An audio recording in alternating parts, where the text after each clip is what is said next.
നമസ്കാരം. Justice K Hema committee report പുറത്തു വരട്ടെയെന്ന് കേന്ദ്രമന്ത്രിയും നടനുമായ സുരേഷ് ഗോപി. കമ്മിറ്റിയുടെ ശുപാർശകൾ സിനിമാ മേഖലയിലെ നവീകരണത്തിന് ഉതകുന്നതാകണം. ഒപ്പം വരും തലമുറയ്ക്ക് നിർഭയമായി പ്രവർത്തിക്കാനും ഇത് പ്രയോജനപ്പെടുമെന്നാണ് പ്രതീക്ഷ.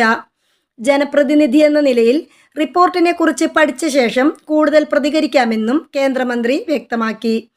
നേരത്തെ ഹേമ കമ്മിറ്റി റിപ്പോർട്ടിൽ പ്രതികരിച്ച് നടനും MLA-യുമായ M. മുകേഷും രംഗത്തെത്തിയിരുന്നു. ഹേമ കമ്മിറ്റി റിപ്പോർട്ട് പുറത്തു വരുന്നത് കൊണ്ട് ഒന്നും സംഭവിക്കാനില്ലെന്നാണ് മുകേഷ് അഭിപ്രായപ്പെട്ടത്. ഹേമ കമ്മിറ്റിയോട് താൻ 4 മണിക്കൂർ സമയം സംസാരിച്ചെന്നും മറ്റുള്ളവർ എന്ത് പറഞ്ഞെന്നറിയില്ലെന്നും മുകേഷ് പറഞ്ഞു. സിനിമാ മേഖലയിൽ മാത്രമല്ല എല്ലാ മേഖലയിലും സ്ത്രീകൾക്ക് സംരക്ഷണം നൽകണമെന്നും മുകേഷ് കൂട്ടിച്ചേർത്തു. അതേസമയം ജസ്റ്റിസ് ഹേമ കമ്മിറ്റി റിപ്പോർട്ട് ഇന്നും സർക്കാർ പുറത്തുവിട്ടിട്ടില്ല. നടി രഞ്ജിനി